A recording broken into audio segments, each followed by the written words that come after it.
The first thing I want to talk about, guys, and this is just one of those stories. I don't really know what to make of it just yet. We're going to go over it, and we'll make sense of it together live.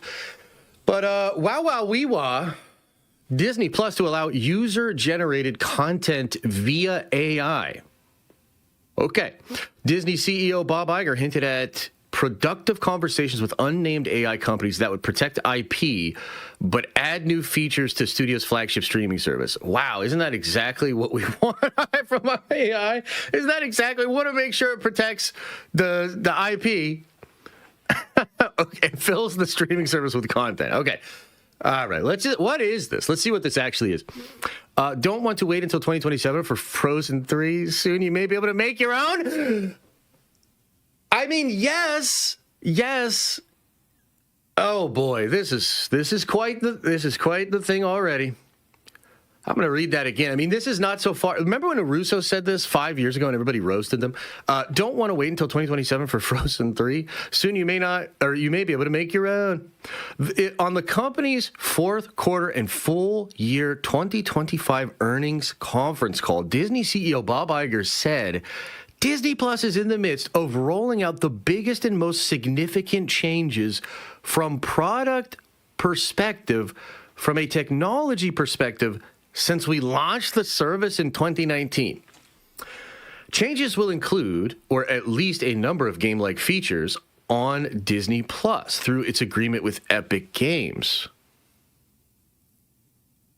Interesting.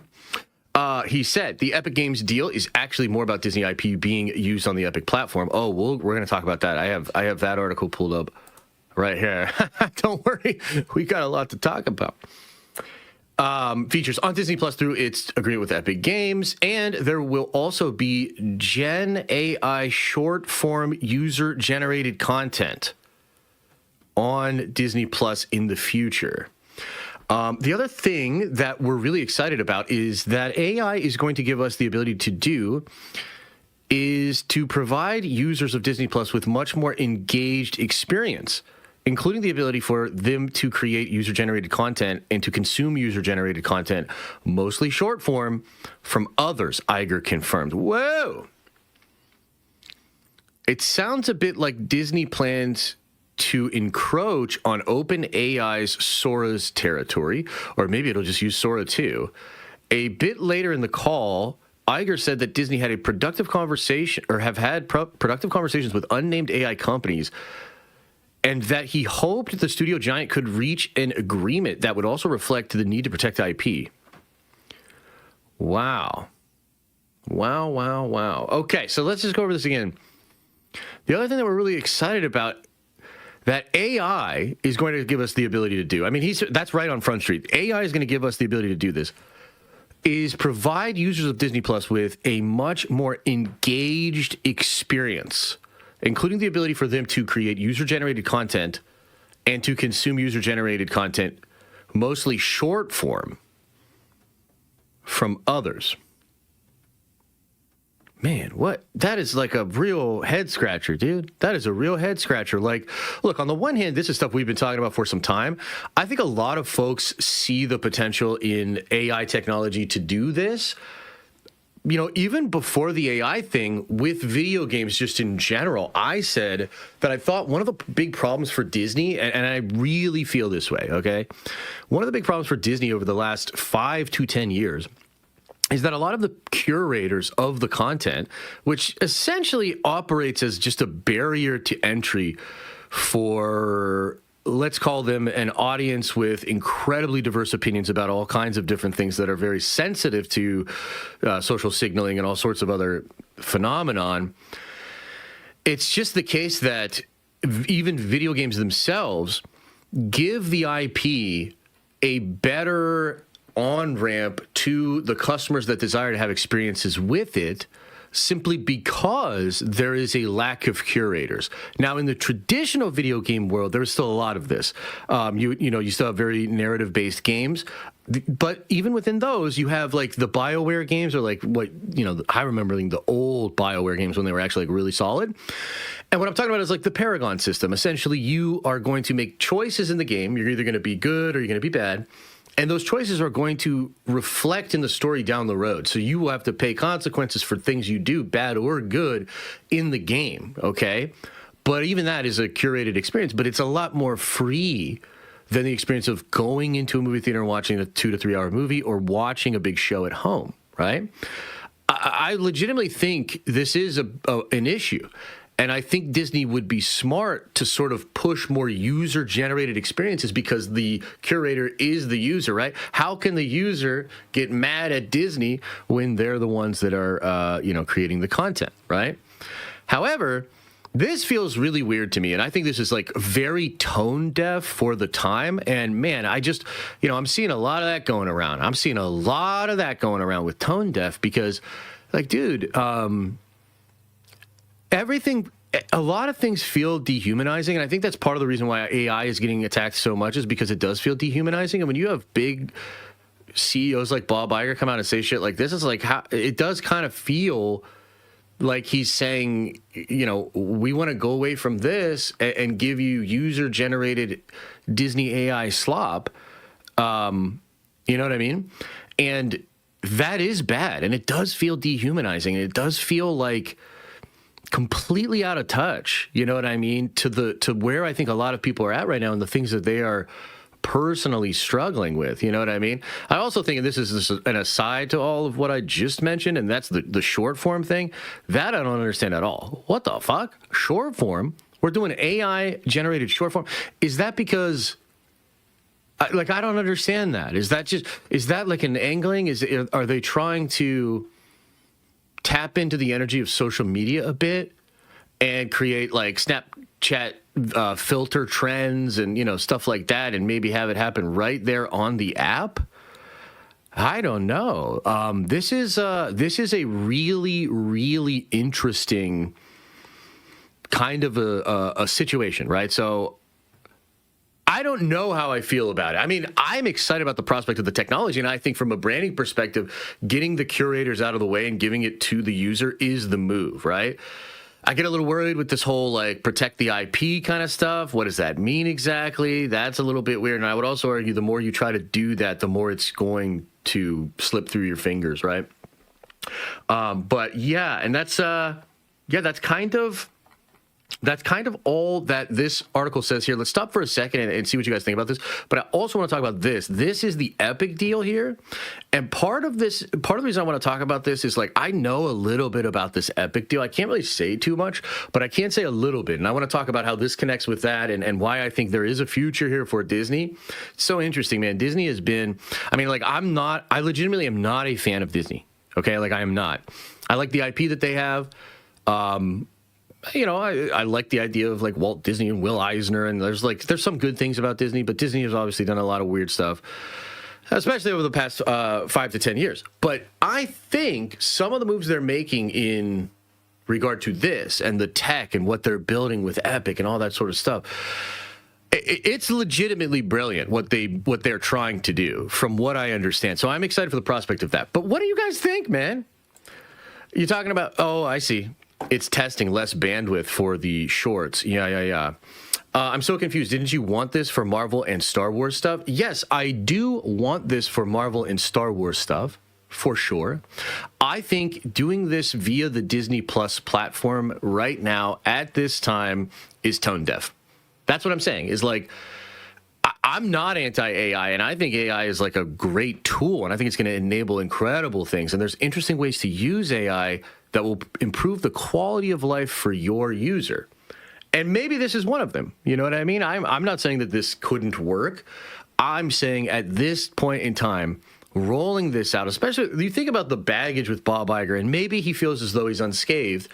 But I thought the Ben Solo article and the whole stuff with Adam Driver and everything, I thought it was like not a great look for him, And I think it really did make you think. And, look, I don't want to focus on too much yesterday, but we were talking about an article, right? And, an insider basically has talked about how Disney forced Marvel to release a lot of stuff way before it was ready. And this was during the multiversal saga stuff, right? So I'm kind of sitting back and I'm like, this dude, Bob Iger, he doesn't get it. Like, he is the pinnacle of suit He's the pinnacle of corporate speak. He's the pinnacle of I don't want it good, I want it Tuesday. And that philosophy has eroded the value of the brands that Disney has.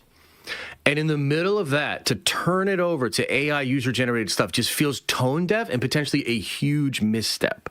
That's what I'm saying, right? And I hope that makes sense. I don't think it fazed him. I mean, he seems rather unfazed, yes. He seems rather unfazed. And this report, the moves and the things he's saying to people at their financial calls would indicate that, yeah, he's probably unfazed, yeah. Mm-hmm. I think the short form is to limit the creation so that they don't make a better 2-hour AI movie than Disney can produce themselves. I think there could be something to that, too. I almost feel like they're trying to say, like, this is how you get to use Disney IP. This is what we're going to allow you to do with AI and Disney IP. And I'm just like, I don't know. I'm just seeing some icebergs. You know what I mean? Like, I'm just seeing some icebergs here. I'm like, I don't know about all that. Usually listen overnight shift, but fuck it, we live. Oh, I'm glad you're able to make it, man. Welcome. Congratulations. Congrats to you, I guess. No, but thank you and welcome. That's exactly what it is. Yeah. They want a reason to jack up Disney Plus's prices. Maybe. I don't really see it that way. I think those prices are probably going to be risen. I think they're going up either way, man. This feels a little bit different for me. Well, let's now connect it to the Epic deal. Okay, so again, huge silver lining here. This is potentially awesome, and I think in the future, and who knows, when is the future? Is it next year? Is it a couple of years from now? Is it 3 years from now? I think it's possible in the future that if this Epic Disney deal goes the way I think it will go, you and I, literally, you and I, chat, will be spending a ton of time in this sort of persistent world thing that they're building. Okay, so I want to take you back. Let's take them back to the 90s. Or rather, February of 2024. So, Disney and Epic to create expansive and open game and entertainment universe connected to Fortnite. Today, Epic Games and Walt Disney Company are announcing that they will collaborate on an all-new open, persistent, and social universe. An all-new open, persistent, and social universe that will bring Disney stories and experiences to life. Interoperating with Fortnite and its more than 100 million active players and creators. In addition to being a world-class gaming experience, the new persistent universe will offer a multitude of opportunities for consumers to play, watch, shop, and engage with content. Characters, stories from Disney, Pixar, Marvel, Star Wars, Avatar, and more. Players, gamers, and fans will be able to create their own stories and experiences, express their fandom in a distinctly Disney way, and share content with each other. This will all be powered by Unreal Engine. Disney will also invest $1.5 billion to acquire an equity stake in Epic Games alongside the multi-year project. The transaction is subject to customary closing conditions, blah, blah, blah, blah, blah. Okay, so I think it all went through. Pretty sure it all went through. And so what this is, or let me tell you I'll just tell you this. I heard some things. I really cannot say anything about it other than it all sounds absolutely incredible. And I think Epic is looking at the gaming space overall right now, and I think they are selecting things that people really enjoy currently about different kinds of games, and I think they are trying to sort of overlay some of those concepts into this sort of Disney live service ecosystem. And I'm like, from everything I heard, I was like, dude, that sounds lit. Oh my God, if they're going to be able to do that. And it's all about execution, of course. Like, it's going to depend on, do they get enough money for it? Is the development team on point? All that sort of stuff. Because I think it's multiple things, right? You can even see here, they have like multiple things. I think it's going to be multiple worlds. So that means probably multiple dev teams and then, integrating and working together. But trust me, what I heard about this is absolutely incredible. I do wonder how Disney Plus will be actually connected to it. I have some concepts and some ideas on how that could all work. But this is like kind of secretly the best thing that Disney has going for it. And to be honest with you, right now, it kind of seems like the box office and the movie-going experience is certainly struggling. And maybe the truth is Disney needs to rethink how their movies interact with the rest of their downwind profitability, like all the pipeline that they've created. How does the films and theatrical actually tie into that whole ecosystem? But it is very possible that they are actually less concerned with that they're actually more concerned with the IP and what it can do, especially in this sort of next phase of entertainment. Again, you look at the language that they've been using, and it certainly feels like they are aware that it needs to be in the hands of the users, that the curators and the people that they hire to make this stuff have become a liability and a barrier to entry for the people that want to experience this IP. The language is pretty clearly saying that. So to me, I'm like, dang, yo, like, this could actually work. Like, we're at a place right now where, like, I feel like Disney's in some real trouble. But at the end of the day, if they pull this off, it's all going to be fine. And I would be really interested to see how the theatrical stuff would adjust in this new world, right? That's also a really interesting element of it. So, yeah, what do you guys think about this?